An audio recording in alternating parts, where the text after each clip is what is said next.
They say the Appalachian Mountains are older than memory, older than language, older than the idea of fear itself.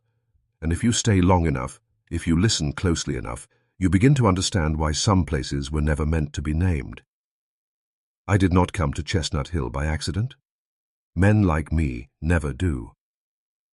In the summer of 1887, I was sent as a surveyor, nothing more than a man with instruments, maps, and the arrogance of someone who believes the world can be measured. I had charted rivers that swallowed men whole, walked valleys where the air itself seemed to rot in your lungs, but nothing prepared me for what waited in those mountains. Because the first thing you must understand is this: the mountains do not welcome you, they tolerate you, and sometimes they notice you. The journey began like any other. A narrow trail cut through endless ridges, the kind that fold into one another like layers of an old scar. The deeper I went, the quieter it became. Not peaceful quiet, no. A watching silence. The kind that presses against your ears until even your own breathing sounds like an intrusion. By the second day, I stopped hearing birds. By the third, I stopped hearing myself think. I met the guide at a place locals called Hollow's End. He was an old man, though old didn't quite capture it. His face looked carved rather than aged, like the mountain had shaped him slowly over time. He didn't ask my name, didn't offer his, just looked at me for a long moment and said, "You're not from here." It wasn't a question. We walked in silence for hours. At one point, I asked him about Chestnut Hill. He stopped. Not abruptly, not sharply, just stopped. Then he turned his head slightly, not toward me, but toward the trees, as if listening. "You don't go there," he said finally. "People live there," I replied. He nodded once. "Not like you there." Sure. I should have turned back then. A wiser man would have. But curiosity has always been my most dangerous flaw. And so I pressed on. We reached the place they called the Gate just before dusk. It wasn't a structure. There were no fences, no markers, no signs, just a break in the trees, a natural opening where the forest seemed to hesitate, like it had grown up to that point and refused to go further. The guide refused to step through. He didn't argue, didn't warn me again. He simply said, "If they ask you to stay, don't answer." And then he left. Just like that. No goodbye, no explanation. I remember standing there alone, staring into that opening. The light beyond it looked wrong, not darker, not brighter, just different. Like the air itself carried a weight I couldn't yet understand. When I stepped through, I felt it immediately. A pressure, subtle but undeniable. As if the ground beneath my boots was not entirely still. Chestnut Hill revealed itself slowly. A wide plateau carved into the mountain, surrounded by towering ridges and thick forest. Small wooden houses dotted the land, smoke curling lazily from their chimneys. It looked ordinary. Peaceful even. But something was off. The people, they noticed me immediately. Every single one of them. Not in the curious way strangers are usually greeted, but all at once, as if they had been expecting me. A woman approached first. Her smile was warm, too warm. "You must be tired," she said gently. "We don't get many visitors." Her voice was soft, but there was something beneath it, something rehearsed. I nodded, introducing myself, explaining my purpose. She listened carefully.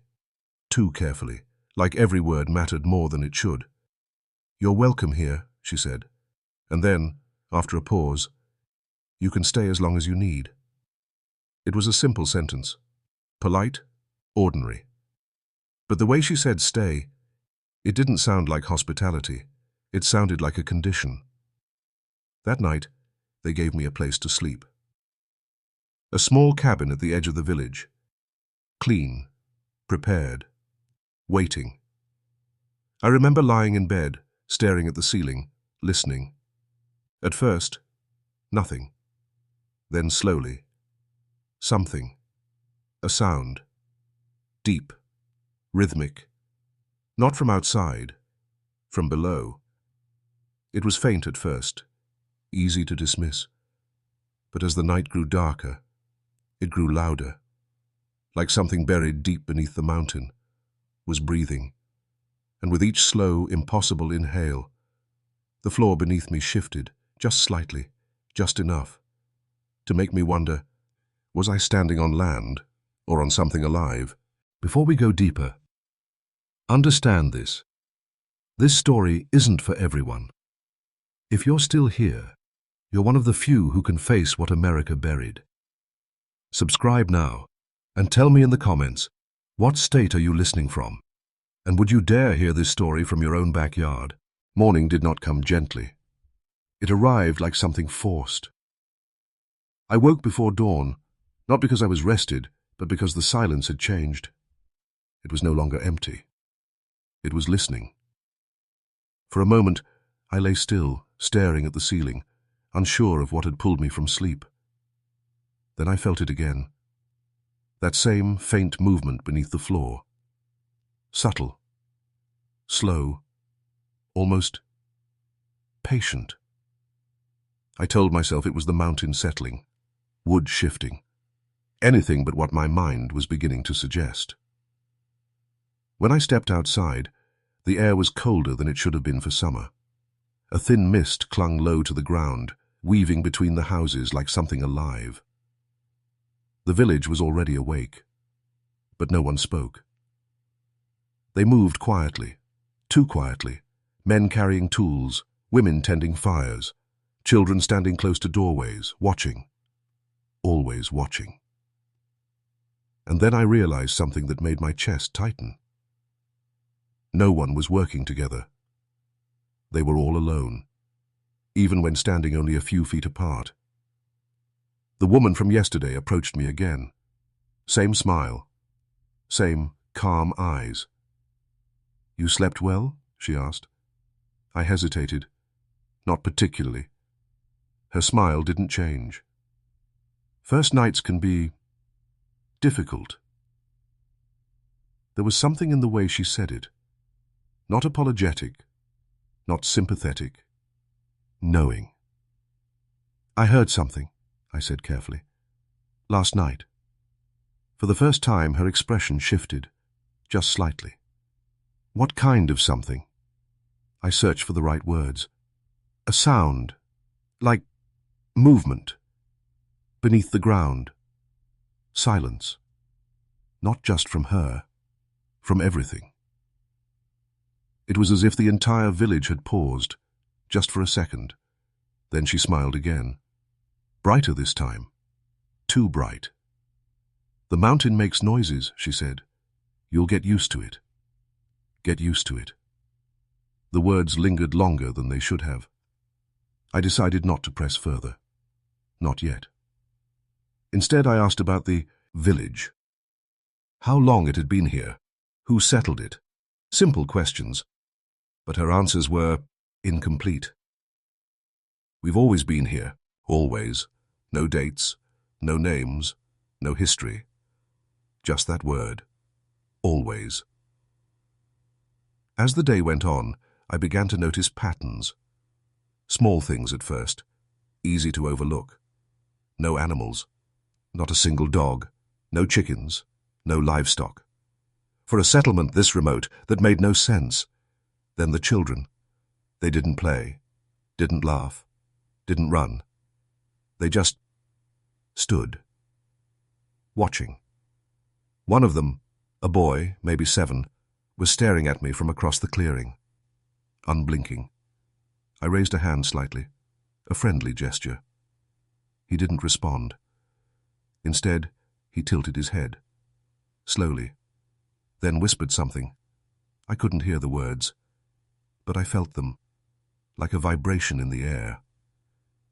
That was when I noticed the ground again. It wasn't visible, not moving in any obvious way. But when I stood still, really still, I could feel it. A slow, steady rhythm, like a pulse. I stepped back instinctively, and just like that, it stopped, completely, as if whatever it was had noticed me noticing it. That was the moment something inside me shifted. Not fear, not yet. Recognition. This place was wrong. Not in a way that could be explained. Not in a way that could be mapped or measured. Wrong in the way a body feels wrong when something inside it is dying, or worse, living when it shouldn't be. That evening they gathered, all of them. No announcement, no signal. And yet, as the sun dipped behind the ridges, every single villager began moving toward the same place, the center of the plateau. No one spoke, no one looked at me, but no one stopped me from following. That was my second mistake. The clearing was larger than I remembered. The ground there was darker, softer, and in the center, there was no fire, no altar, no structure, just earth. Bare, waiting.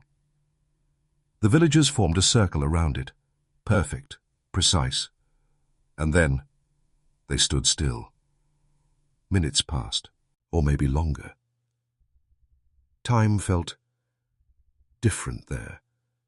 Then one of them stepped forward. An old man. He knelt, placed his hand flat against the soil, and whispered, "We are here." The ground responded, not violently, not suddenly, but unmistakably. It moved. A slow rise, a deep, unnatural breath. And beneath my feet, I felt it too. The same rhythm from the night before. Only now. Stronger. Alive. No one screamed. No one reacted, because they already knew. And in that moment, as the earth beneath us inhaled, I realized something that turned my blood cold. This wasn't worship. This was communication.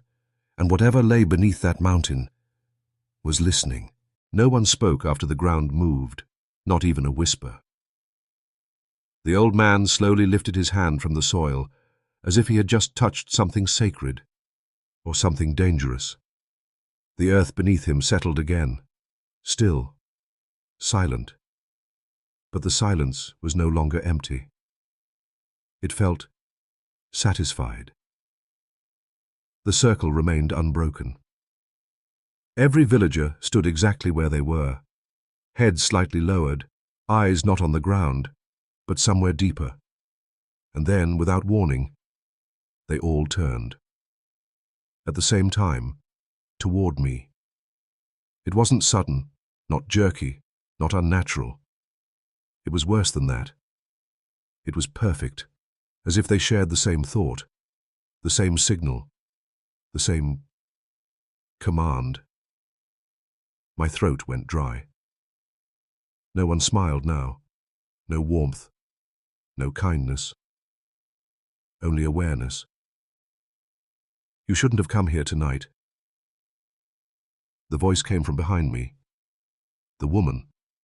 I hadn't heard her move. I turned slowly. "Then why didn't you stop me?" I asked. She tilted her head, just like the boy had earlier. "We don't stop people," she said softly.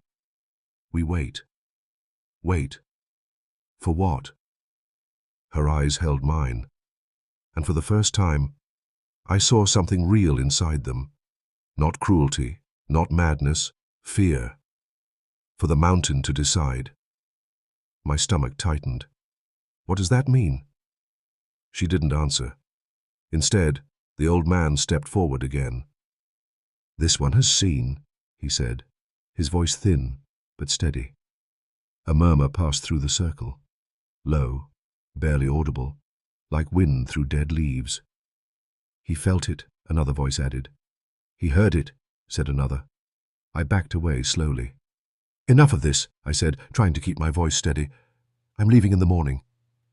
That was when they smiled again. Not kindly, not warmly, knowingly. "No one leaves in the morning," the old man said. Something inside me snapped. "I'm not part of whatever this is," I said sharply. "I don't belong here."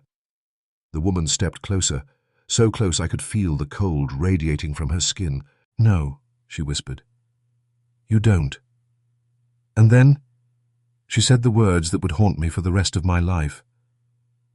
"But it doesn't matter." The ground beneath us shifted again.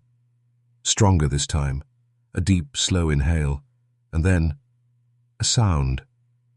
Not from the earth, from below it, a voice, not human, not animal, something else.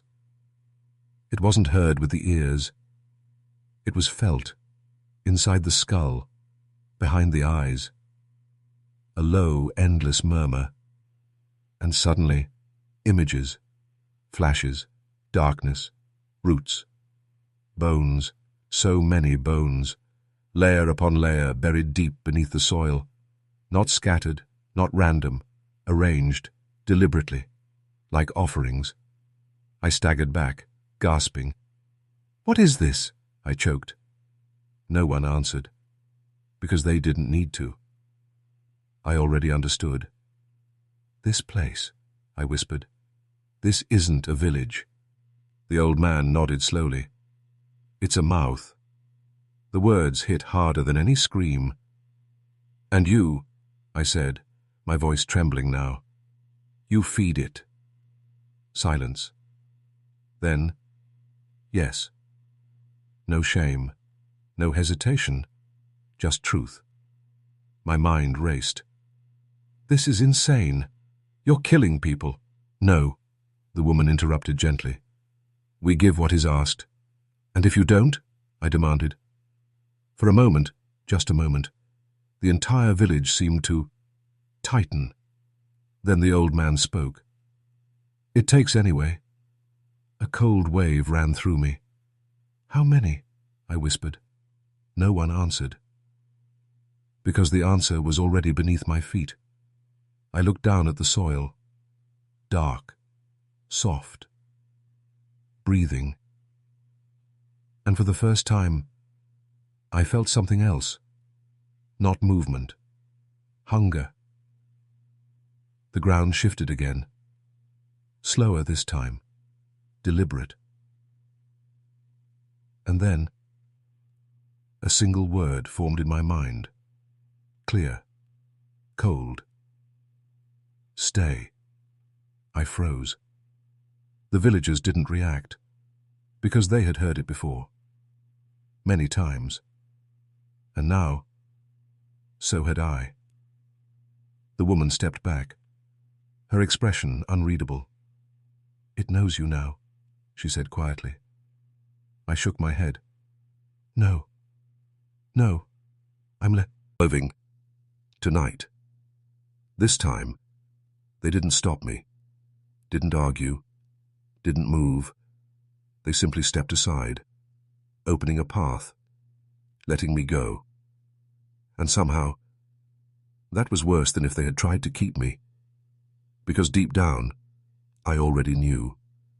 You don't escape something that lives beneath the ground. Chapter 4. The path that wasn't there.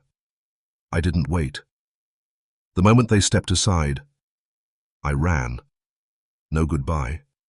No looking back. Just instinct. The forest swallowed me almost immediately. Branches clawed at my coat. Roots twisted underfoot like they were trying to trip me. The fading light turned everything into shadows, layered upon shadows. But I remembered the path. I had walked it just hours ago. Down the slope, past the creek, through the narrow bend in the trees, simple. Except it wasn't there. I stopped, breathing hard, heart pounding so violently it hurt. The trail was gone, not hidden, not overgrown, gone. Where there should have been a clear descent, there was now only dense forest, thick, tangled, impossible. "No," I whispered. I turned, scanning wildly. Maybe I had taken the wrong direction. Maybe in my panic, but no. I could still see the faint outline of the plateau behind me. Chestnut Hill. Watching. I forced myself forward. If the path was gone, I would make my own. I pushed through the undergrowth, ignoring the branches tearing at my skin, the sharp rocks beneath my boots. The forest grew tighter the deeper I went, trees standing too close together, their trunks twisted, almost deliberate. And then I heard it. Footsteps. Behind me. I spun around. Nothing. Only trees. Only silence. But not empty silence. That same watching quiet. I started walking faster, then running again. The footsteps returned, not matching mine, not chasing, following, always the same distance behind. I didn't dare look again. Instead, I focused on moving forward, on getting out, on escaping. But the forest didn't change. No matter how far I went, it looked the same trees, the same shadows, the same suffocating stillness. Time stretched. Minutes became hours, or maybe seconds. I couldn't tell anymore. And then I saw it. A break in the trees. Relief hit me so suddenly, my knees nearly gave out. The gate. I stumbled toward it, burst through the opening, and froze. I was back on the plateau. Chestnut Hill stood before me, exactly as I had left it. The same houses, the same stillness, the same people, waiting. They hadn't moved, not a single one of them, as if they had known, as if they had always known. My chest tightened. "No," I said, shaking my head. "No, that's not possible." The woman stepped forward again. "You went the wrong way," she said softly. "I went the only way," I snapped. "There is no path anymore." She studied me carefully, not with pity, not with concern, with recognition. "It doesn't let you leave," she said. "It?" I whispered. She didn't answer, because she didn't need to. The ground beneath us shifted again, stronger now, more certain. I stumbled slightly as the earth rose and fell beneath my feet. The same rhythm, that same impossible, living pulse. "It changes things," she continued. "The paths, the trees, the way out." "Why?" I demanded. Her eyes darkened. "Because you've been seen." The words hit harder than anything else. Seen, not by them, by something else, something below, something that now knew I existed. The villagers began to move again, slowly, quietly, not toward me, toward the center, the clearing. "No," I said, backing away. "I'm not staying here. I won't." "You already are," the old man said. I turned sharply. He was closer now, too close. "You stepped inside," he continued calmly. "That's all it takes." My mind raced. There had to be a way out. There had to be. A thought hit me. Sudden, desperate. "If it needs something," I said quickly, looking between them, "then give it something else." Silence. Then a faint smile spread across the old man's face. "It already has," he said. My blood ran cold. What does that mean?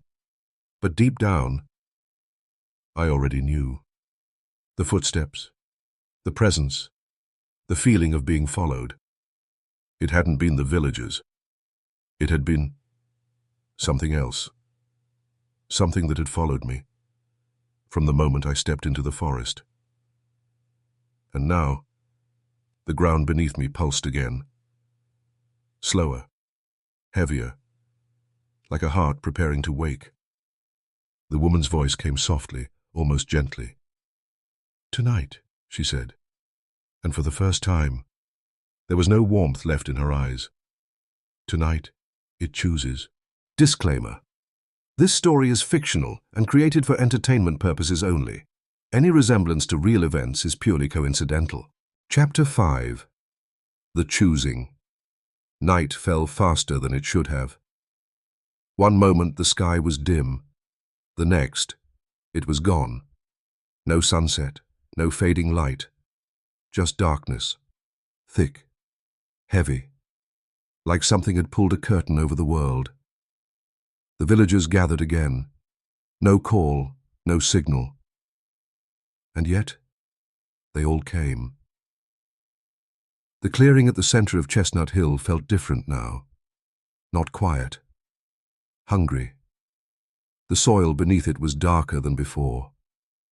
Damp. Almost wet.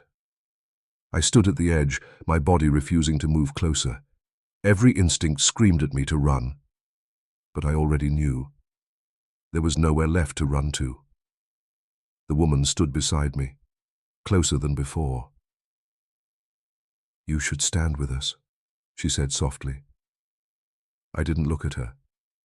No. A pause. Then, "You don't understand." That word again. Understand. As if this was something logical, something explainable. "Then explain it," I snapped. "What is this thing? What does it want?" For a moment, she said nothing. Then quietly, "It wants what it has always taken."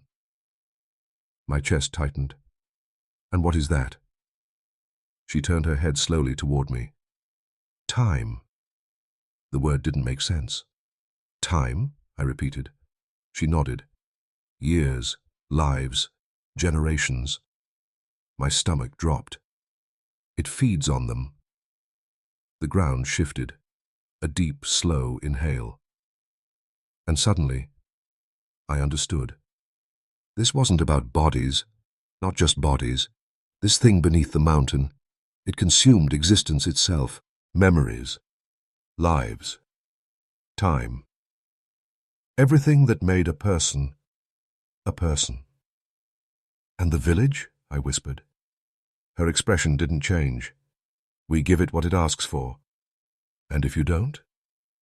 This time, she didn't answer. Because I already knew. It takes anyway. The circle tightened. The villagers moved closer to the center, closer to that breathing earth. And then, they began to hum. Low, soft, not a song, a vibration. The same rhythm as the ground, matching it, feeding it. I covered my ears, but it didn't matter. The sound wasn't outside. It was inside my head. The ground began to rise. Higher this time, more visible. Like something massive was shifting just beneath the surface. And then, the earth split. Not violently, not suddenly, but slowly. Like lips opening. A narrow crack formed in the center of the clearing, dark, endless. And from within, that voice. Not words, not sound, but meaning. Clear, cold, choose. The humming stopped instantly. Silence fell. Every villager lowered their head, waiting. The old man stepped forward. "It is ready," he said. My heart slammed against my ribs. "For what?" I demanded. But no one answered, because at that moment every single one of them turned toward me, again, at the same time. And this time, there was no pretending, no kindness, no masks, only truth. "You brought it attention," the old man said. "You felt it. You heard it. And now," he stepped closer, "it wants to know you."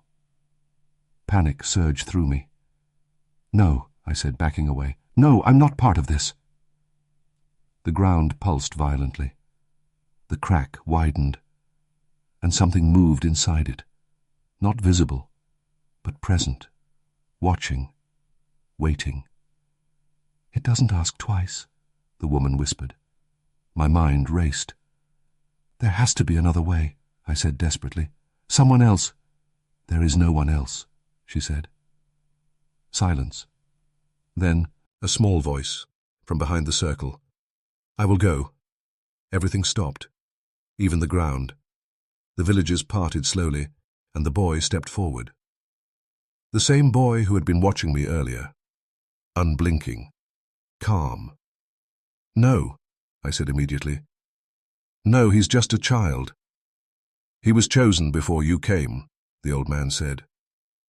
The boy didn't look afraid, didn't hesitate. He walked toward the opening in the earth, step by step. And as he reached the edge, he turned his head slightly and looked at me. Not with fear, not with sadness, but with something far worse. Understanding. And then he stepped forward and disappeared. The ground closed. Slowly, deliberately, like a mouth finishing its meal. The silence that followed was absolute, and then the voice returned. Stronger now, clearer. Inside my mind, not enough. My blood turned to ice. The villagers didn't react, because they had heard this before. But this time, it wasn't for them. It was for me. The ground beneath my feet shifted again, and I realized something horrifying. The boy had not replaced me. He had only delayed it. Chapter 6. The Thing That Remembers You. I couldn't breathe. The air felt thick, heavy, like something invisible had wrapped itself around my lungs, squeezing, tightening, waiting. Not enough. The words didn't echo. They didn't fade. They stayed. Inside me. I staggered back, clutching my head. No. No. Get out. But it wasn't in my head. It was deeper than that. It was remembering me. And suddenly, it knew things. My childhood. The house I grew up in. The sound of my mother's voice. The smell of rain on dry soil. Memories I hadn't thought of in years. Ripped open, exposed. I dropped to my knees. Make it stop, I whispered. But the villagers didn't move, didn't react. Because to them, this was normal. The woman stepped closer. It's learning you, she said quietly. Learning? I gasped. She nodded. It takes time first. A pause. Then it takes everything else. My stomach twisted violently. I looked at her, desperate. You live like this, I said. Knowing this thing is inside you? Her expression didn't change. We don't live, she said softly. We remain. That word hit harder than anything else. Remain. Not live. Not survive. Just exist. For it. The ground pulsed again. Stronger now. And with it, more memories. Not mine. Theirs. Flashes of faces. Names I didn't recognize. People standing where I stood now, screaming, begging, then gone, forgotten, consumed. This place, I whispered, shaking. How long has it been feeding? The old man answered this time, longer than we have words for. The same phrase from before. But now, I understood it. This thing. It wasn't new. It wasn't ancient in the way mountains are ancient. It was older. Something that existed before, meaning itself. Something that didn't just live beneath the earth, but was part of it. The ground shifted violently, and I felt it again. That pull, not physical, something else. Like my thoughts were being dragged downward, like something was reaching up. trying to take hold. Stay. The voice again, stronger now, closer. I screamed, "No!" And for the first time, the villagers reacted. Not with fear, but with tension. The circle tightened. "You shouldn't resist," the woman said quickly. "Why?" I shouted. "Because it doesn't like that." Too late. The ground cracked again, faster this time, wider. The darkness inside it moved, not rising, shifting, turning, as if something enormous was adjusting its attention. Toward me. I felt it lock onto me. Not my body, my mind. And then, everything went silent, completely silent. No wind, no movement, no world. Only it and me. And in that endless, suffocating void, I saw it. Not fully, not clearly, but enough. Roots, not like trees. Thicker, deeper, stretching endlessly through the earth. Wrapping, binding, and tangled within them. People, not bodies, not bones. Something worse. Echoes. Fragments of who they were. Still aware. Still there. Trapped. Forever. A voice formed again, clearer than before. "You will remain." My heart stopped. Not physically, but something inside me gave way. "No," I whispered. And then another voice, faint, broken, from within that darkness. "Run!" I froze. It wasn't the entity. It was someone else. One of the trapped. "Run!" The voice came again, weaker now. "Before it learns all of you." The void shattered. The world slammed back into place. Sound, air, the village. I collapsed forward, gasping. The villagers were staring at me. Not calm anymore. Afraid. "What did you hear?" the old man demanded. I didn't answer, because I had just realized something that changed everything. This thing, it wasn't just feeding. It was storing, keeping people, keeping everything they were. And if that voice was real, then somewhere beneath this mountain, they were still alive, or something close enough to it, to suffer. The ground pulsed again, but this time it felt different. Not hunger, not curiosity. Something else. Interest. And I understood why. Because now, I wasn't just prey anymore. I was aware. Chapter 7. The Ones Beneath. I didn't sleep, not because I couldn't, but because I was afraid of what would happen if I did. The moment I closed my eyes, I felt it. Not outside, not below, closer, like something waiting just behind my thoughts. Watching, learning, remembering. So I stayed awake. Sitting in the corner of that cabin, back against the wall, eyes fixed on the floor. Because even looking down felt dangerous now.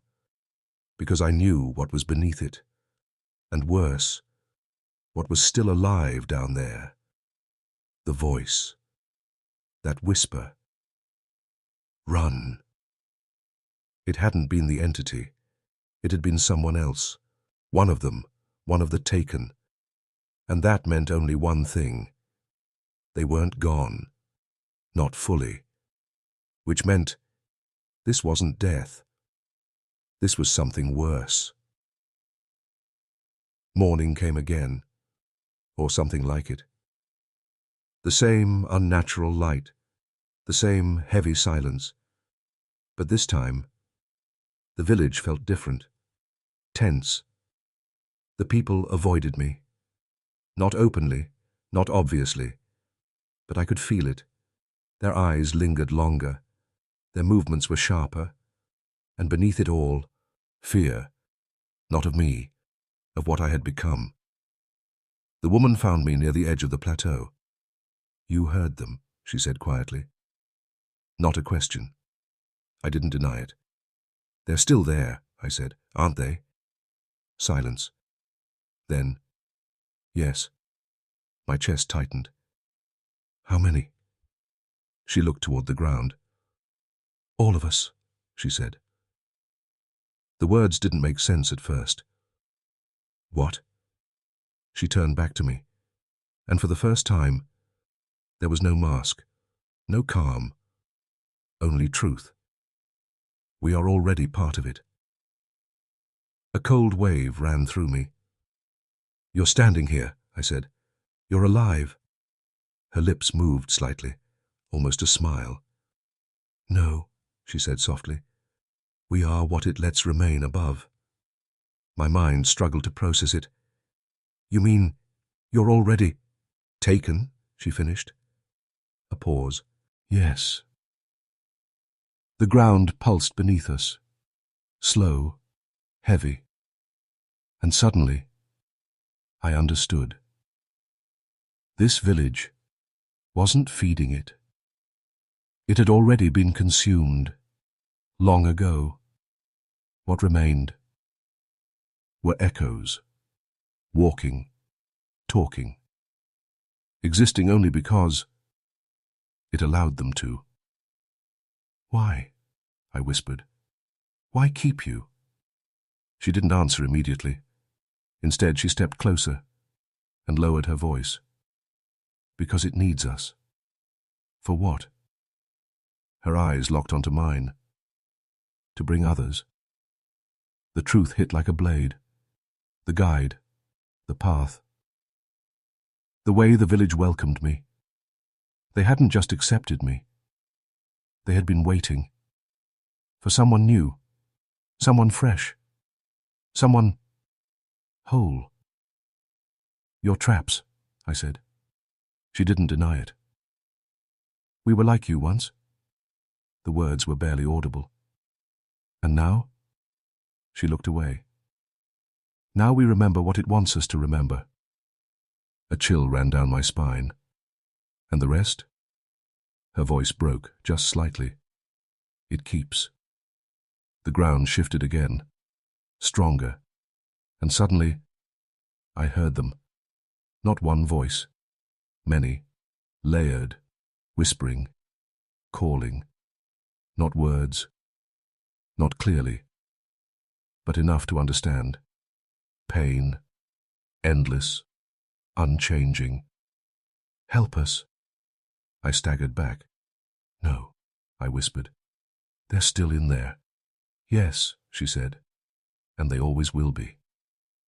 Something inside me cracked. "This has to end," I said. "There has to be a way to stop it."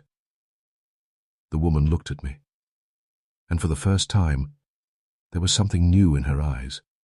Not fear, not emptiness. Hope, faint, fragile, dangerous. "There is," she said. My heart stopped. "How?"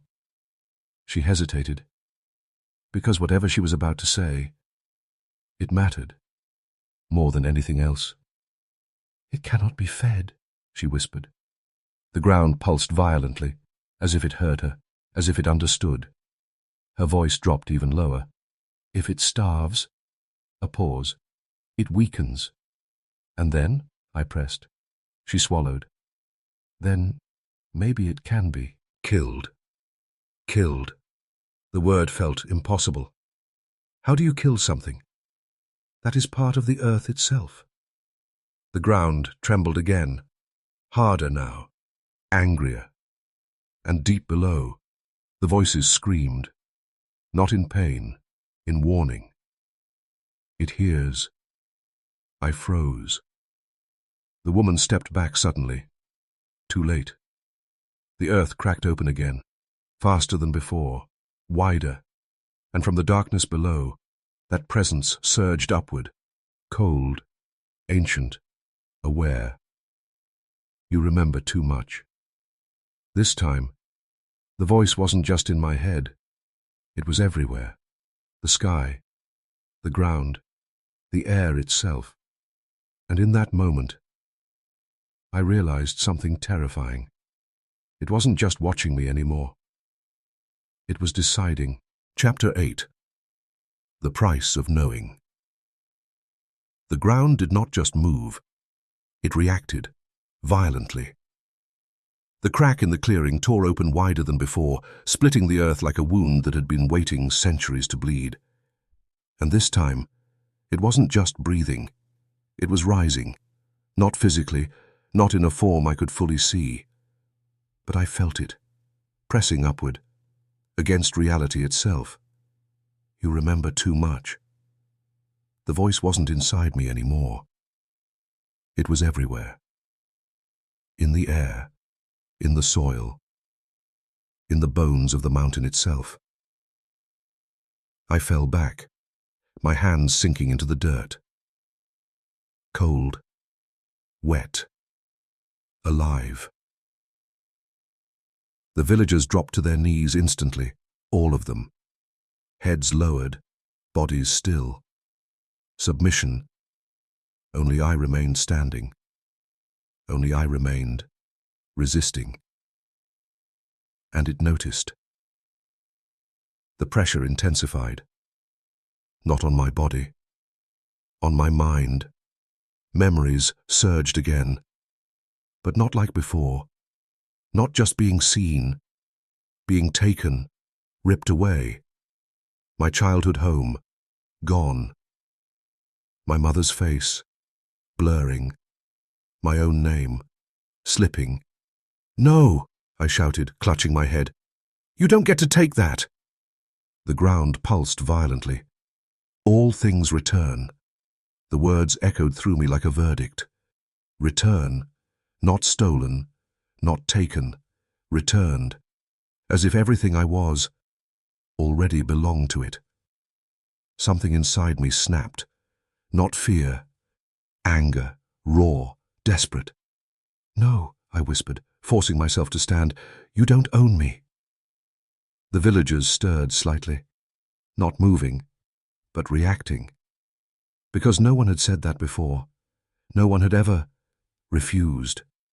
The pressure increased. My vision blurred. My thoughts fractured. But I held on. "I am not yours," I said again, louder this time. Silence. Then, a shift. Not in the ground. In the presence. Curiosity. For the first time, it hesitated. And in that hesitation, I felt something else. Weakness. Just a flicker, but real. The woman's voice cut through the tension. "Don't fight it," she whispered urgently. "You'll only make it worse." I looked at her. "No," I said. "This is why it's strong, because no one fights back." The ground trembled. Harder now. Angrier. "You will remain." The command hit like a hammer. My knees buckled. But I didn't fall. Not completely. Instead, I did the one thing no one here had done in generations. I stepped forward, toward the crack, toward it. The villagers gasped. A sound of pure, ancient fear. "What are you doing?" the old man shouted. I didn't answer. Because I had already realized something. It feeds on time, on memory, on identity, but only when it is given or taken from those who cannot resist. So what happens if it is denied? I reached the edge of the opening. Darkness stretched below, endless, and within it, movement. Not rising, waiting, watching me. "You want me?" I said, my voice shaking but steady. Silence. Then, "Yes." The word vibrated through my bones. I swallowed hard. "Then take me," I said. The villagers froze. The woman shook her head desperately. "No, don't." But I continued. "Take all of me," I said. A pause. The presence leaned closer. Interested. Hungry. "Everything I am," I whispered. And then I smiled. Because now I understood the risk and the only chance. But if you take me, a breath, you get nothing else. Silence. For the first time, true silence. Even the ground stopped moving. Because what I had offered was not submission. It was a condition, a break in the pattern. Something it had not encountered before. The villagers stared at me in disbelief, because they understood. This wasn't sacrifice. This was a gamble. A dangerous, impossible gamble.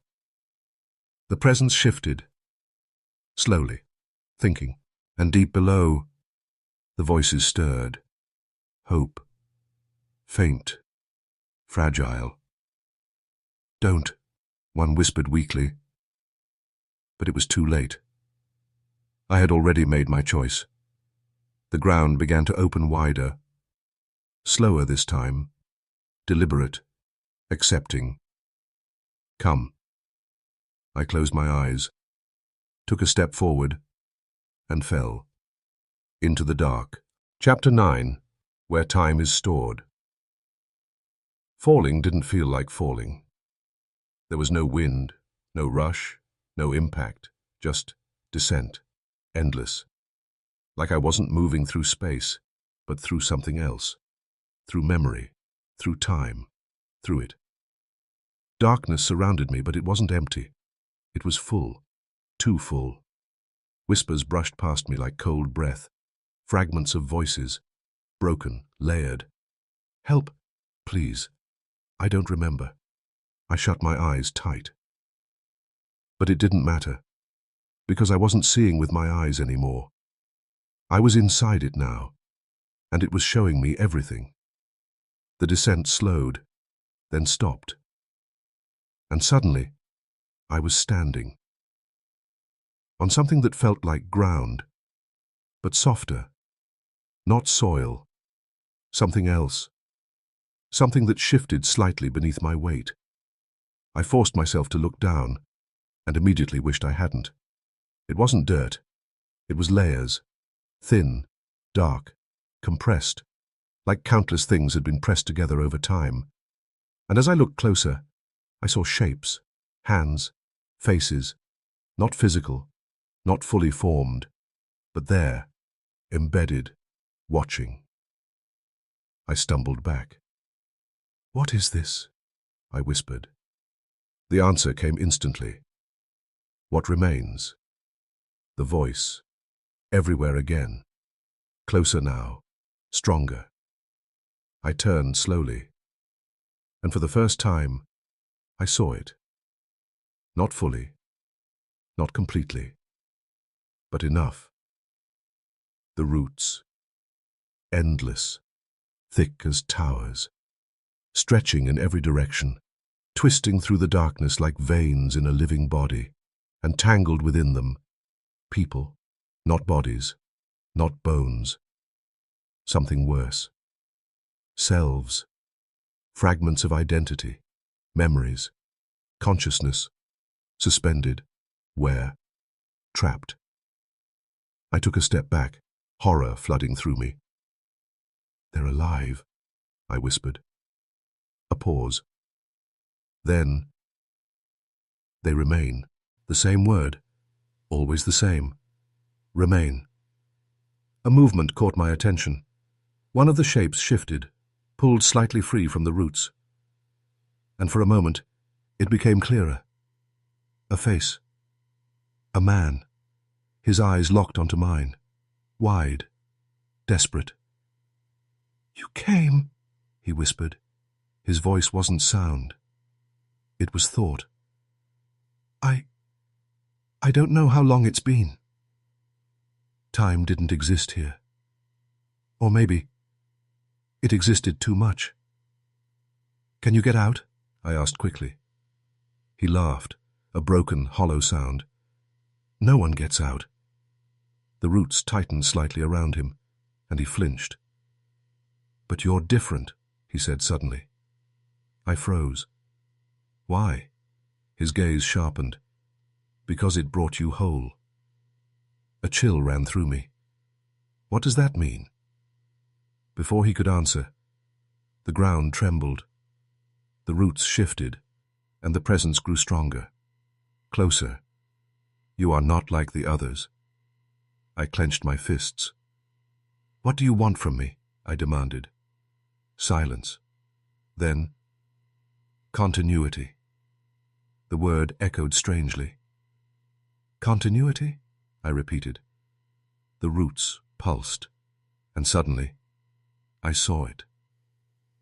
Flashes. The village. Generations. People living, aging, dying, but never leaving. Always feeding it. Always sustaining it. This wasn't random. It was a system. A cycle. And I had broken it. You need them, I realized aloud. The presence shifted. Not denying. Not confirming. You need the village to survive. A pause. Then, yes. The truth hit like a blade. And if they stop? Silence. Longer this time. Then, the first real crack. I weaken. My heart pounded. That was it. The weakness. The truth it didn't want known. The man trapped in the roots looked at me urgently. You see it now, he whispered. It's not a god. The roots tightened suddenly, violently. He screamed, and his form began to blur. No, I shouted. But it was too late. He dissolved, pulled back into the mass, gone. Or worse, still there, just no longer himself. The presence turned its attention fully to me. You will remain. Stronger now, more certain, more dangerous. I stepped back slowly. No, I said, not like them. The darkness shifted, closing in, surrounding me. You have already begun. My breath caught. What? And then I felt it.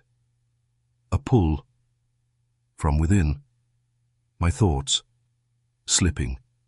Fading. My name. Blurring. No, I whispered. It was happening. Already. I had fallen into it. And now it was taking me. Piece by piece. Chapter 10. The first thing you lose, it starts small. So small, you almost don't notice it. A thought. Slipping. I tried to hold on to it. My name. I knew it. Of course I knew it. I had said it 1,000 times. Written it. Lived it. But now, it felt distant, like a word on the tip of my tongue. That refused to come. No, I whispered, gripping my head. No, not this. The darkness around me pulsed, satisfied. You are becoming. The voice was calmer now, certain, like this was inevitable, like I had already lost. I am not yours, I said again, weaker this time. But even as I spoke, something was wrong. The words felt unfamiliar, like they didn't fully belong to me anymore. The ground beneath me shifted, the layers of trapped faces stirred. And then they began to whisper, not to each other, to me. Don't let it take your name. Hold on to something. Anything. Their voices were broken, fading, like they had tried this before. And failed. I dropped to my knees. Help me, I said. One of them moved closer, a woman this time, her face barely holding shape. Think of something strong, she said. Something it can't easily break. My mind raced. Something strong, something real. But every thought I reached for, it touched, corrupted, pulled apart. Memories flickered and dimmed like dying light. My home, gone. My past, fragmenting. Panic surged. No, no, no. The presence pressed closer. You are not needed whole. The meaning hit instantly. It didn't need me as I was. It just needed what I contained. And once it had that, I would become like them. A fragment, a whisper, something that remains. I clenched my fists. There has to be something, I whispered. Something it couldn't take. Something deeper than memory. Deeper than thought. And then I felt it. Not in my mind, not in my memories, but in something else. Something instinctive. A refusal. A resistance. Not logical. Not explainable. Just mine. I won't forget, I said quietly. The ground trembled. All forget. No, I said, stronger now. I won't. The pressure increased instantly.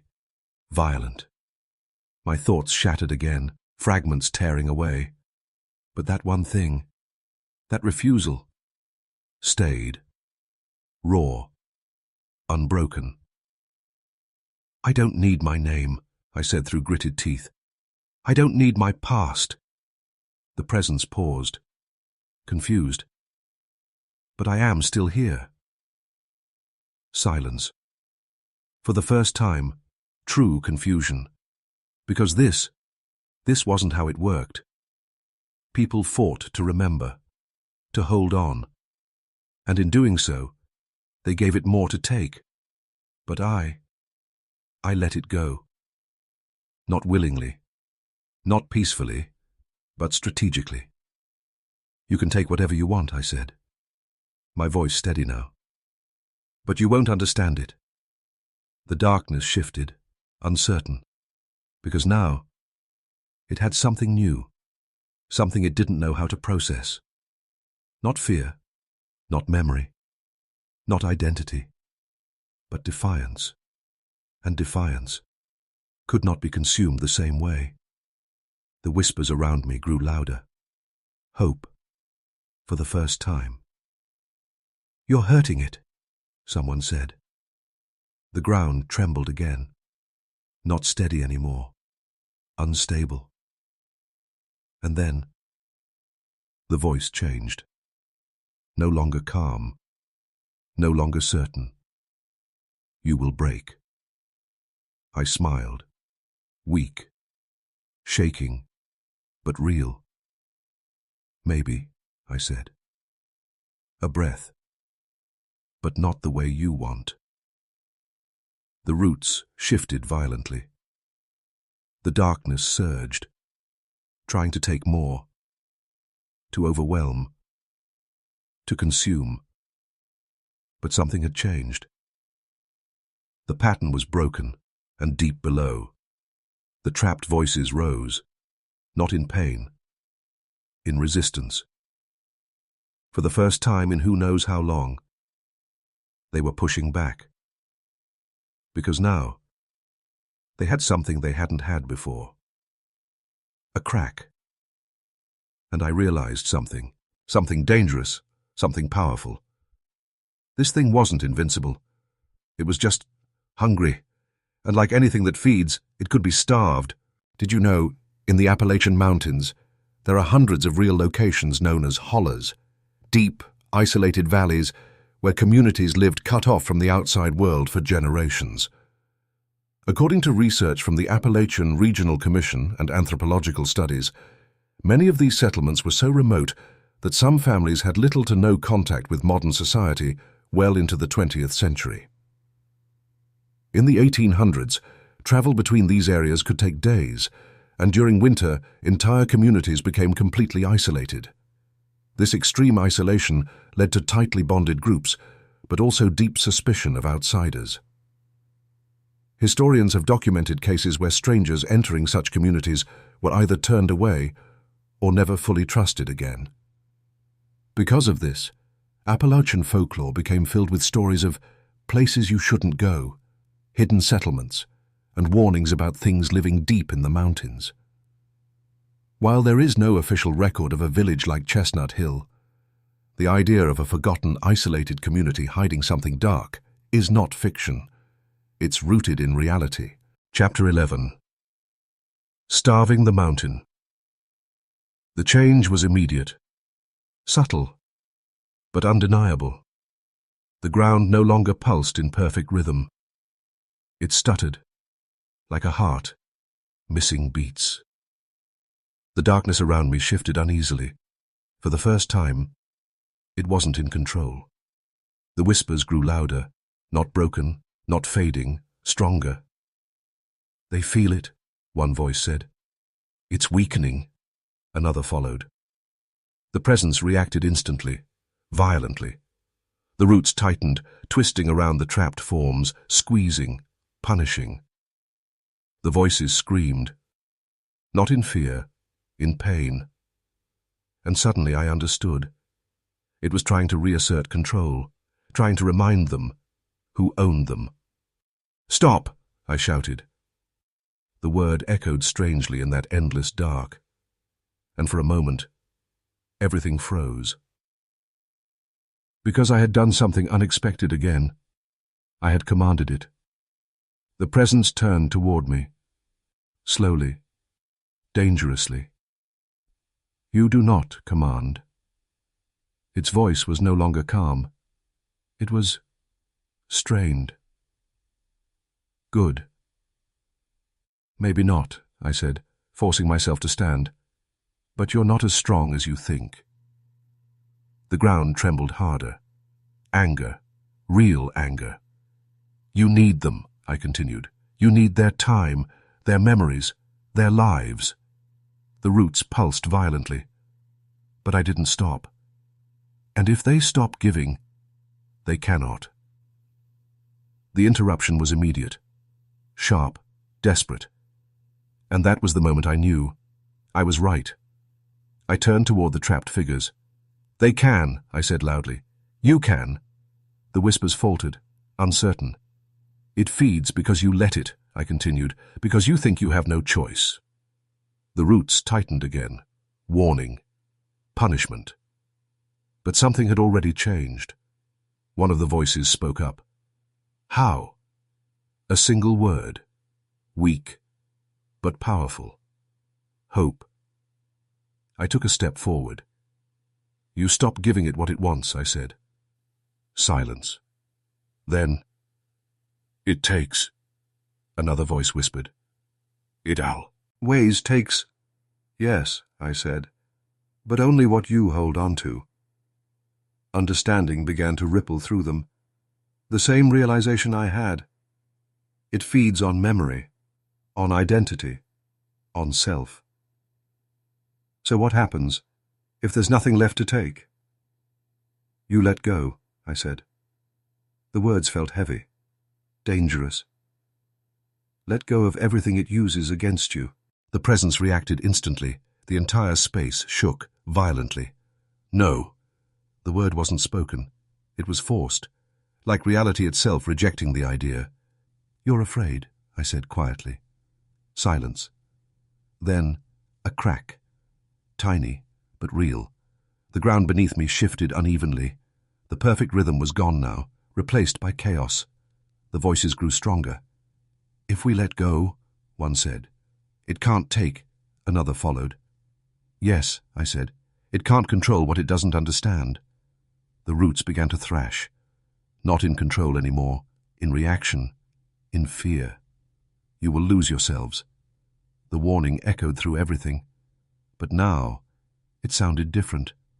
Not like truth, like a threat. "We already have," one voice said. Silence. Then another.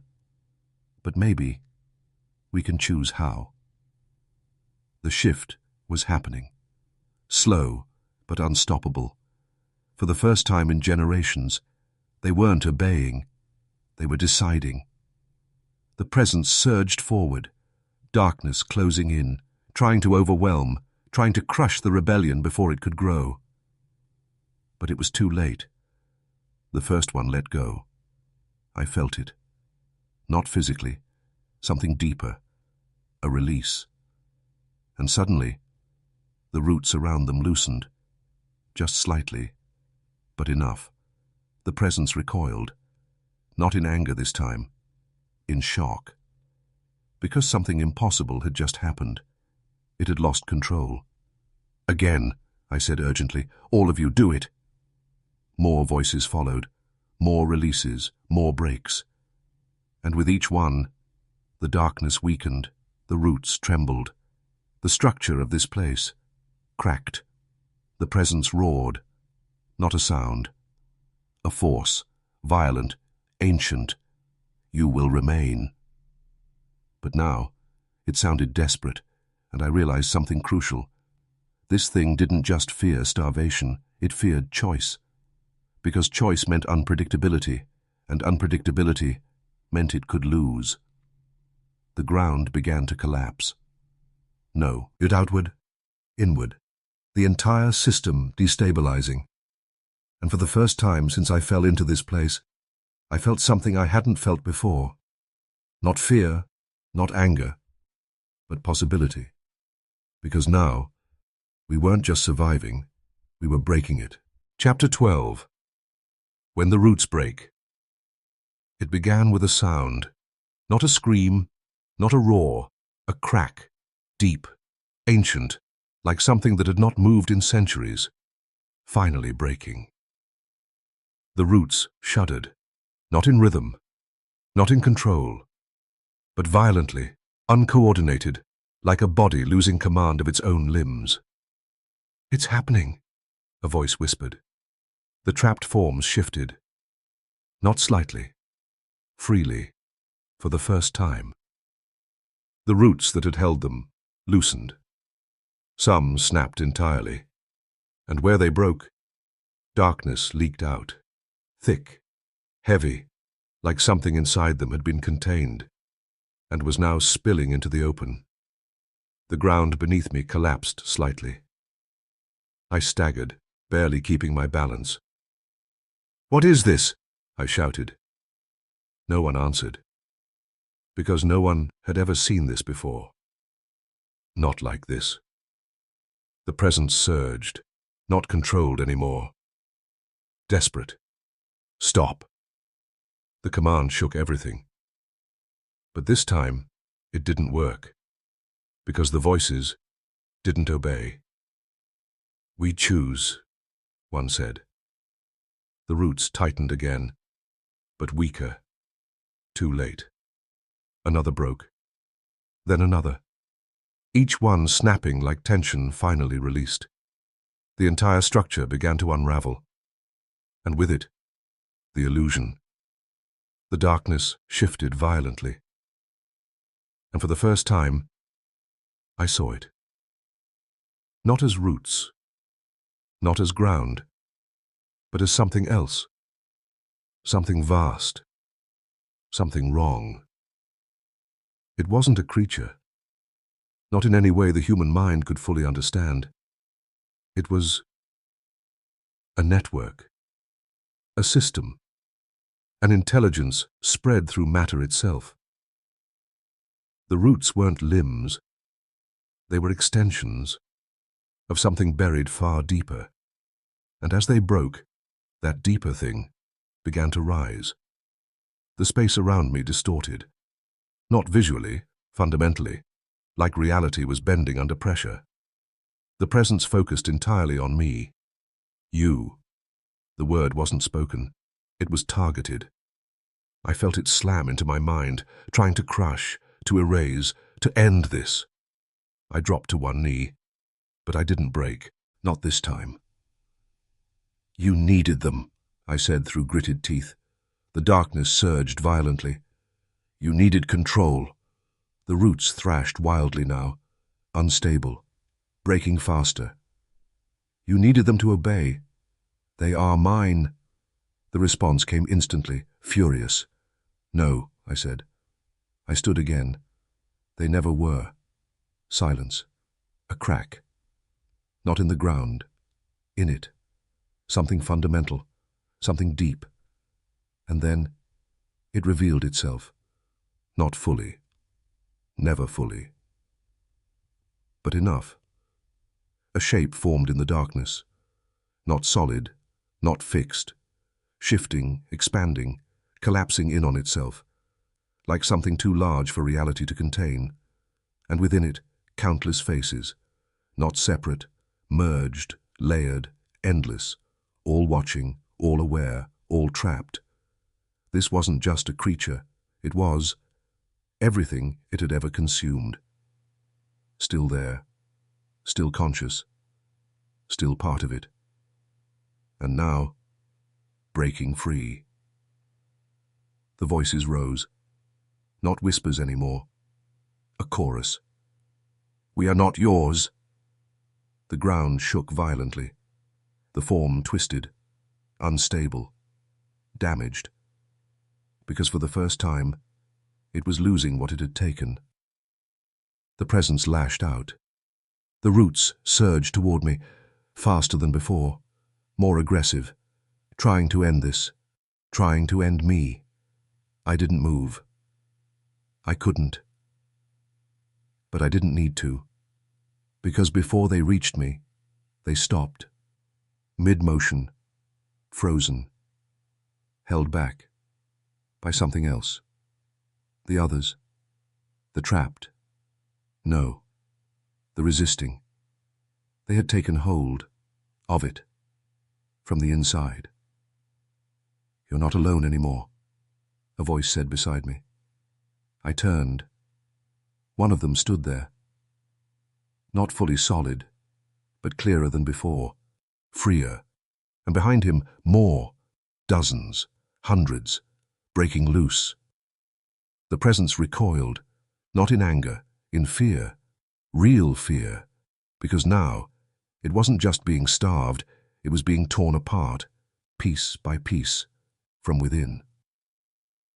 And I realized, this wasn't just survival anymore, this was the beginning of its end. Chapter 13.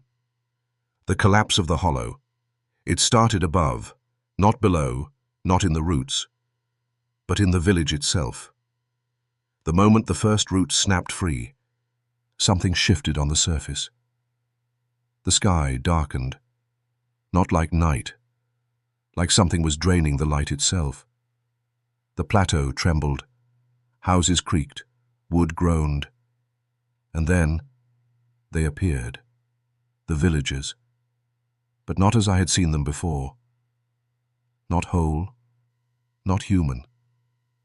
They flickered, like broken reflections, like something struggling to stay in place. Because now, the thing beneath them was losing its hold, and they were losing theirs. Back below, the collapse accelerated. The roots tore apart violently. Chunks of that dark, endless structure breaking away, disintegrating. And with each break, a voice returned. A memory freed. A self restored.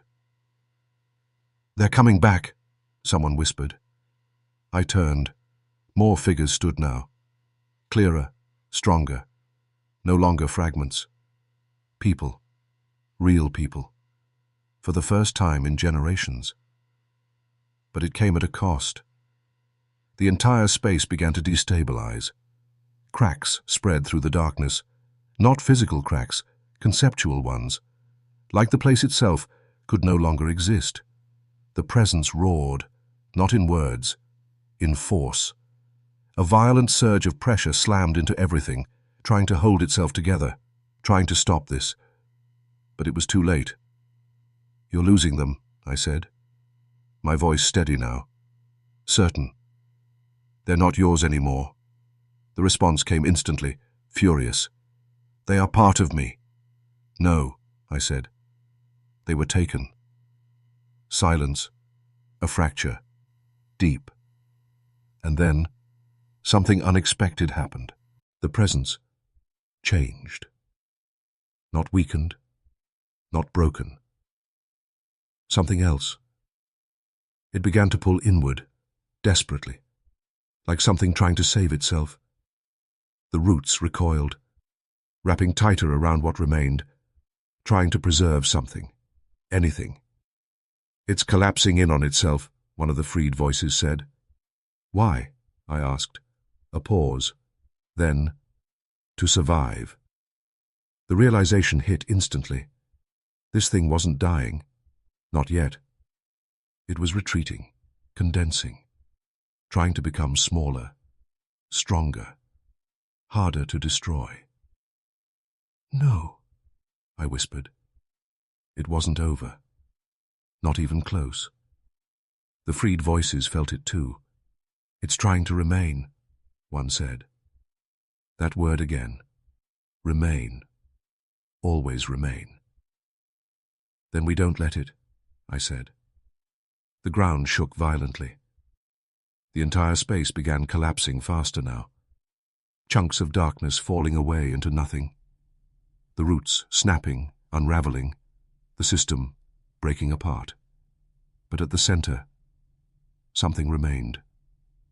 A core, dense, compressed, still, alive, still aware, still watching me. "You cannot end me." The voice was weaker now, but no less dangerous. I stepped forward. "You were never meant to exist," I said. The core pulsed. "I have always existed." "No," I said. "You've always fed." Silence. And in that silence, truth. Because it wasn't wrong. It wasn't natural. It was a parasite. Ancient, patient, but still a parasite, and parasites can be killed. The freed voices gathered around me, dozens, hundreds, all focused, all aware. "What do we do?" one asked. I looked at the core, still pulsing, still resisting, and I understood. "It survives by holding on," I said. A pause. "By keeping what it takes." The others listened, and slowly. They understood too. "So we take it back," one said. "Yes," I replied. The ground trembled again, but this time, not from it, from us, from them, from the ones who had been entrapped. They moved forward, toward the core, not afraid, not anymore. Because now, they weren't victims. They were something else. Something it had never faced before. Something it didn't understand. People who refused to remain. The core pulsed violently. "Stop!" But no one listened. Because now, it was alone. And we weren't. The collapse reached its peak. The entire hollow breaking apart. Reality itself tearing at the edges. And at the center of it all, the final confrontation began. Chapter 14. The heart of the mountain, at the center of the collapsing hollow. It remained. Not as roots, not as darkness, but as something far more concentrated.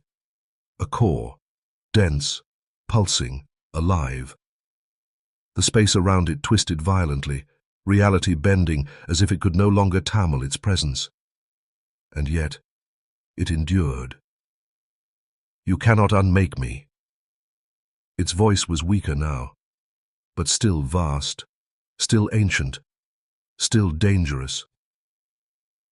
I stepped forward, slowly, carefully. Every step felt heavier, not physically, but mentally. Like walking closer to it meant giving more of myself away. The freed ones followed behind me. Dozens, hundreds. No longer whispers, no longer broken, but still fragile. Because even now, it was trying to pull them back. The core pulsed violently, and suddenly, images flooded the space. Memories. Not mine, theirs. Lives they had lost. Families, faces, voices, Everything it had taken. It threw back at them, trying to break them again, trying to make them hold on. Because it knew, if they held on, it could take again.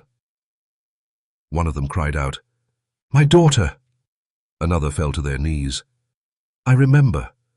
The core pulsed stronger. Yes. This was its last weapon. Not force. Not power. Attachment. I turned sharply. "No!" I shouted. "That's what it wants!" They looked at me, confused, shaking. "It feeds on what you refuse to let go," I said. "That's how it traps you." The core surged. "They are mine." "They're not," I shouted back. I stepped closer, closer to it. The pressure intensified instantly. My thoughts began to fracture again, fragments slipping, my sense of self fading. But I held on, not to memory, not to identity, to something deeper. Choice. "You don't own anything," I said. The core pulsed violently. Reality trembled.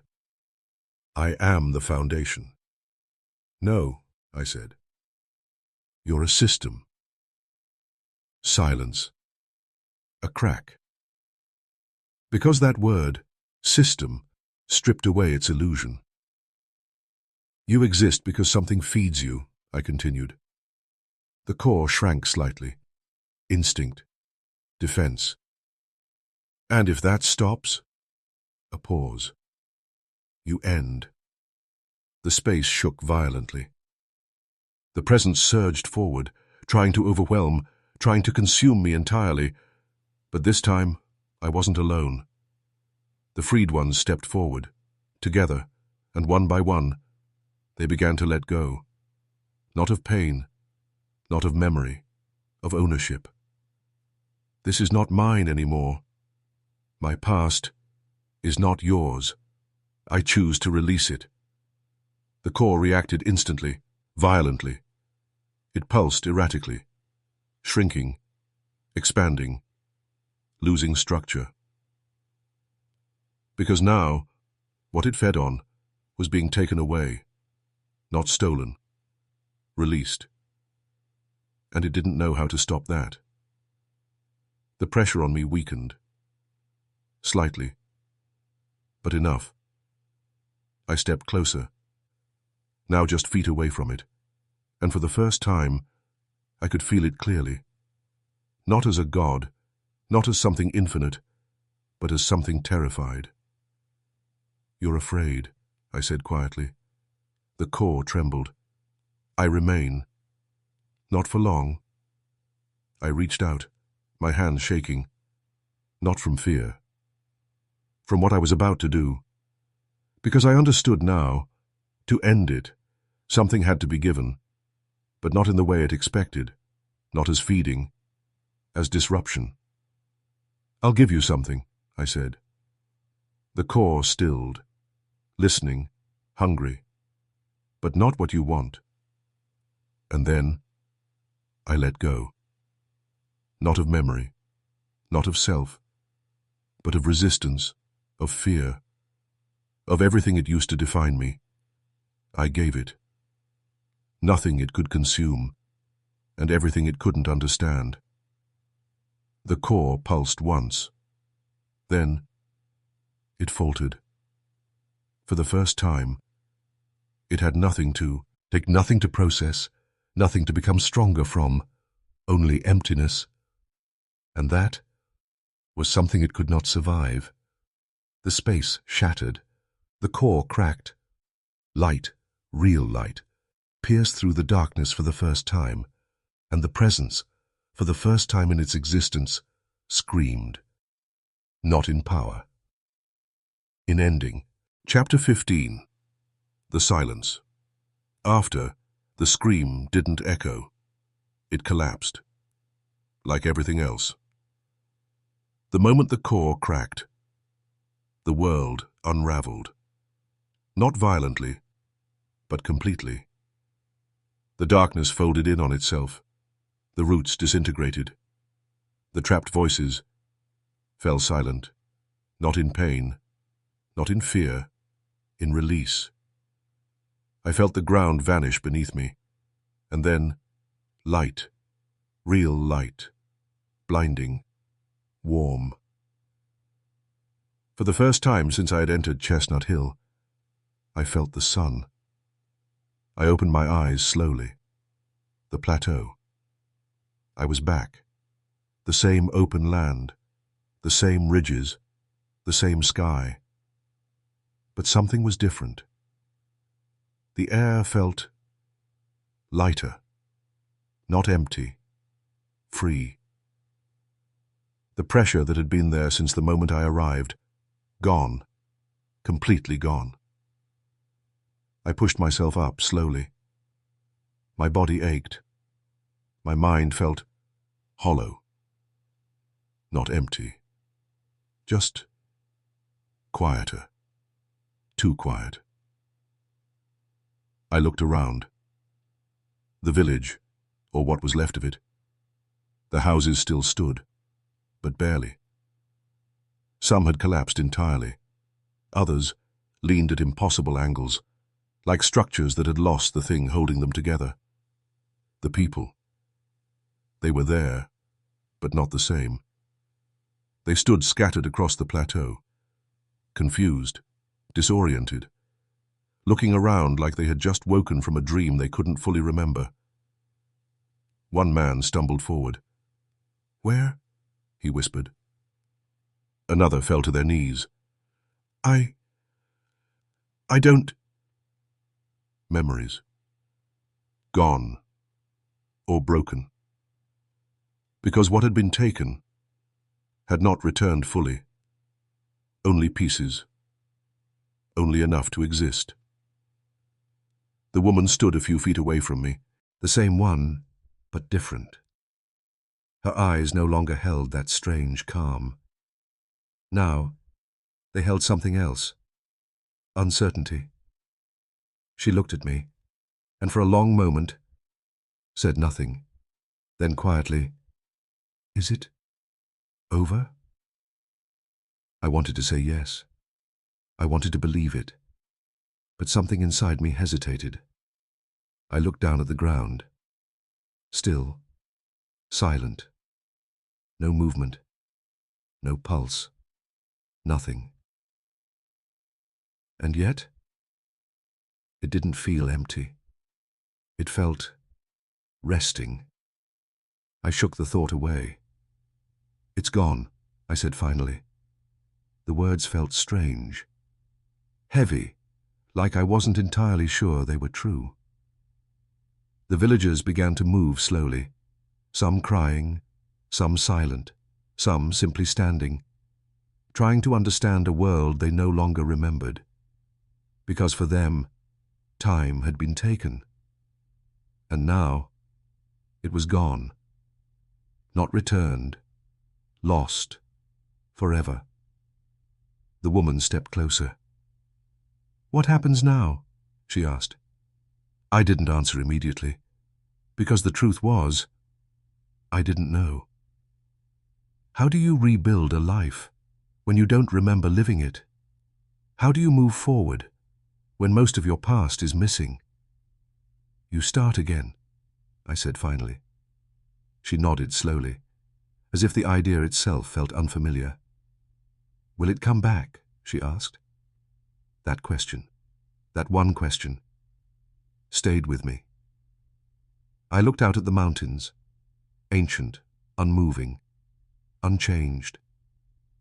And I remembered what I had felt, what I had seen, what I had touched. Things like that don't simply disappear. They change. They wait. They remain. I turned back to her, and for the first time, I didn't lie. "I don't know." Silence settled over the plateau, but this time, it wasn't watching. It wasn't waiting. It was just silence. And yet, as I stood there, I couldn't shake one final thought. Not fear, not certainty, just a question. If something that old, that patient, that hungry, had truly been ended, then why did the ground still feel so slightly warm? Chapter 16. What Still Breathes. 3 days passed, or at least, that's what I told myself. Time felt unstable now, not broken like before, but uncertain, like something had been removed from it, and the world hadn't adjusted yet. The villagers were trying. That was the strangest part. They were trying to live. Men repaired broken houses. Women gathered what little food remained. Children. The children were the hardest to watch. They had no memories at all, not of the village, not of their families, not even of themselves. They existed in a kind of quiet confusion, learning everything, for the first time, again. The woman stayed close to me, not out of trust, out of necessity. "You remember more than we do," she said one morning. I nodded. Not proudly, not gratefully, just because it was true. "You saw it," she continued. "You understand it." Understand. That word again. I wasn't sure I liked it anymore. "No," I said quietly. "I survived it."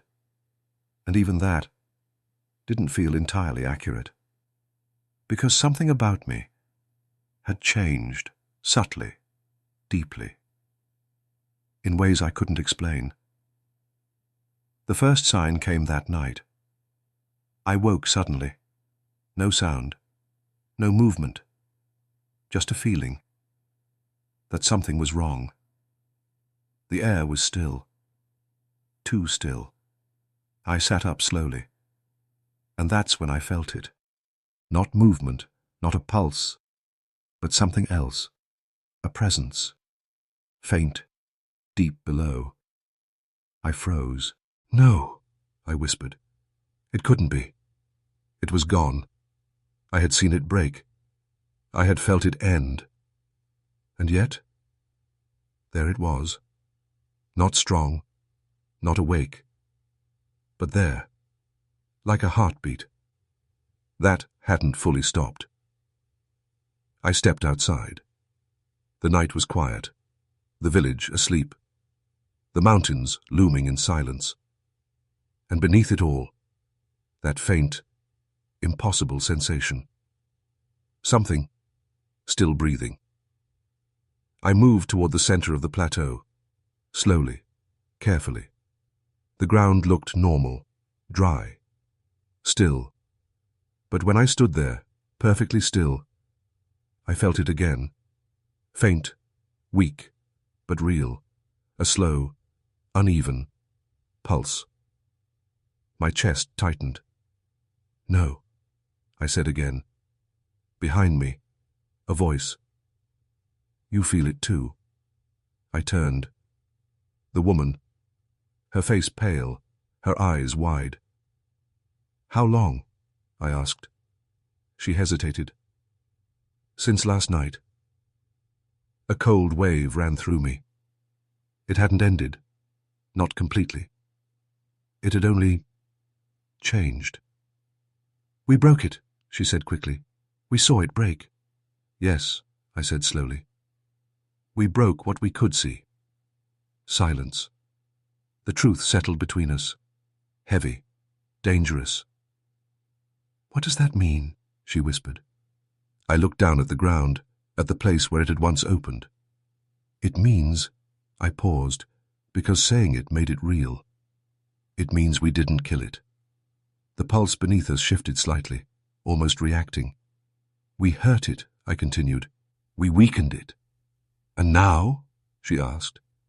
I looked out toward the mountains. Ancient, endless, unchanged. Now it's learning again. The words felt wrong, but true, because that's what it did. It learned. It adapted. It waited. Always waiting. The ground pulsed again, slightly stronger. The woman stepped back instinctively. "No," she whispered. No, it can't start again. But it already had. Not as before. Not yet. But something remained. Something small. Something patient. Something alive. And then I felt something worse. No, tucked below. Not in the ground. Inside. A flicker. A thought that wasn't mine. A memory I didn't recognize. A voice. Faint. Cold. You stayed. I froze. The woman was still speaking, but I couldn't hear her anymore. Because now I understood. It hadn't just remained beneath the mountain. A part of it had come back with me. Chapter 17. The Infection. I didn't tell her. Not at first. How could I? How do you explain that something ancient, something buried beneath the earth, had followed you out? No, not followed. Attached. I stood there in silence as she spoke, her voice distant, distorted, like I was hearing it through water. You're not listening, she said finally. I blinked. I am, I lied. But I wasn't. Because something else was, inside me, watching, learning. The same way it had before. Only now, closer, much closer. That night, I tried to sleep. I shouldn't have. The moment my eyes closed, it began. Not dreams. Something else. Memories. But not mine. A man walking through a forest I had never seen. A woman crying beside a river that didn't exist. Children laughing in a language I didn't understand. Lives. Hundreds of them. Thousands. All flooding through me at once. I jolted awake, gasping. No, I whispered. My hands were shaking. My thoughts, not steady, not entirely mine anymore. Because now, I could feel it thinking, not speaking, not controlling, just present. You remember? The voice was faint, weaker than before, but unmistakable. Inside me. I clenched my jaw. You're gone, I said. I ended you. A pause. Then, something that felt like amusement. You ended what you saw. Cold, precise, true. I stumbled to my feet. No, that's not how this works. But deep down, I already knew. This thing wasn't a body. It wasn't something you could destroy completely. It was a system, a pattern, a way of existing. And now, part of that pattern was inside me. The door creaked open. The woman stepped in. She stopped immediately. What's wrong? She asked. I looked at her. And for a moment, I didn't recognize her. Not fully. Her face shifted. Not physically, but in my perception, layered, like I was seeing multiple versions of her at once. Past, present, something else. I blinked hard. It snapped back. Nothing, I said quickly. But she didn't believe me. You're changing, she said. The words hit harder than anything else. Because they were true. I could feel it. Subtle, but growing. What do you mean? I asked.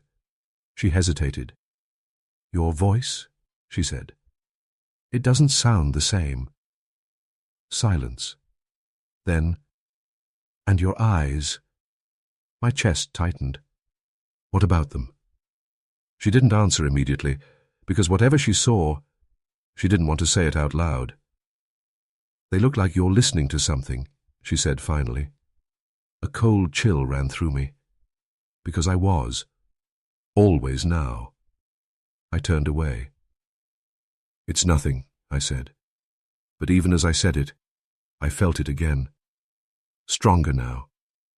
That presence, that awareness, that quiet, patient observation. You stayed. The same words. Again. But now, clearer, more certain. I closed my eyes. What do you want? I whispered. Silence. Then, to remain. Of course. Always that word. Remain. That's all it had ever wanted. Not to rule. Not to destroy. Just to continue. And now, it had found a new way. Not through the village. Not through the roots. Through me. No, I said quietly. The woman stepped closer. What? I shook my head. Nothing. But inside, I made a decision, the same one I had made before.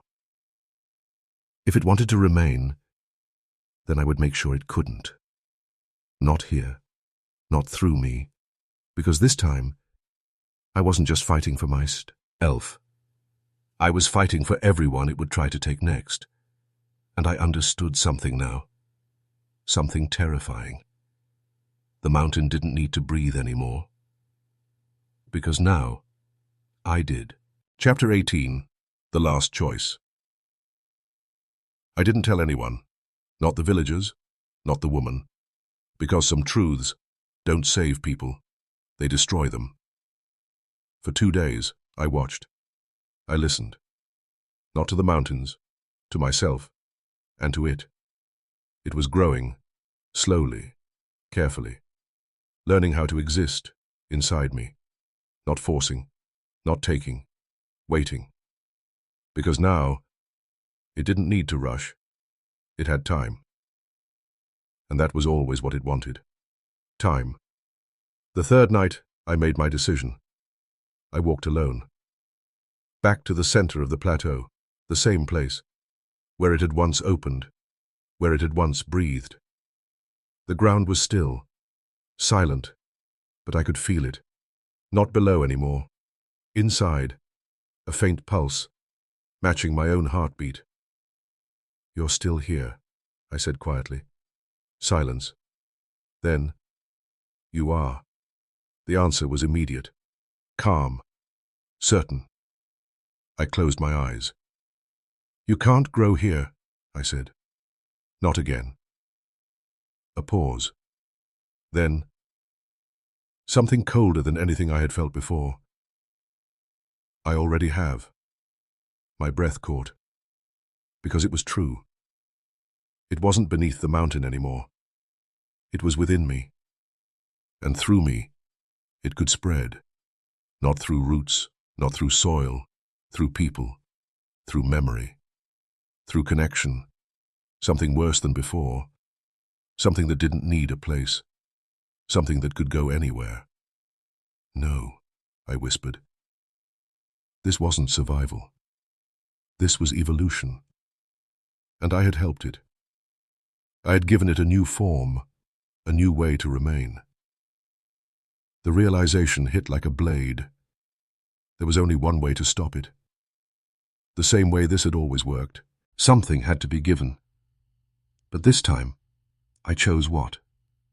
I opened my eyes. The night was quiet, the mountains watching, ancient, patient, waiting to see what I would do. I won't let you use me, I said. Silence. Then, a shift. Not resistance. Understanding. Because it knew. It knew what I was about to do. And for the first time, it didn't try to stop me. Because it didn't need to. It believed it would remain. One way or another. I took a slow breath, then stepped forward. To the edge of the plateau. The drop below was deep, endless forest. Sharp rocks hidden in shadow. Death. Certain. Final. Behind me, a voice. Wait! I turned. The woman. Running toward me. "You don't have to do this," she said, breathless. I shook my head. "Yes," I said. Her eyes filled with fear. "We can find another way. There isn't one." Silence. She saw it then. The truth. "What's happening to you?" she whispered. I hesitated, then answered honestly. "It's still alive." Her face went pale. "No." "Yes." A pause. "And it's not down there anymore." I placed a hand on my chest. "It's here." The words broke something inside her. Tears filled her eyes. "But you can fight it," she said. "You already did." I smiled. Faint. Tired. "I did," I said. A breath. "And that's why I know." I looked back at the mountains. Endless. Unchanging. This is the only way. The presence inside me stirred. Not resisting. Not afraid. Just observing. Because it believed, even this wouldn't be enough. "You won't end me," it whispered. I closed my eyes. "No," I said softly. A pause. "But I'll delay you. And sometimes, that's all it takes." I stepped back. The woman screamed. And then, I fell. No hesitation. No fear. Only one thought. End it here. The wind rushed past. The ground rose. And then, darkness. Epilogue. Years later. They say Chestnut Hill never recovered. The village still exists, but no one stays long. People pass through. They rebuild. They try. But something about the place feels wrong. Not like before. Not alive. But not empty either. Just unfinished. Sometimes, travelers report strange things. A feeling of being watched. A faint warmth beneath the ground. A whisper. So quiet it could almost be imagined. Stay. And once, many years later, a man claimed he heard something else. Not from the ground, not from the mountains, but from within himself. A voice. Familiar, human, fighting, fading, saying only one thing. Not yet.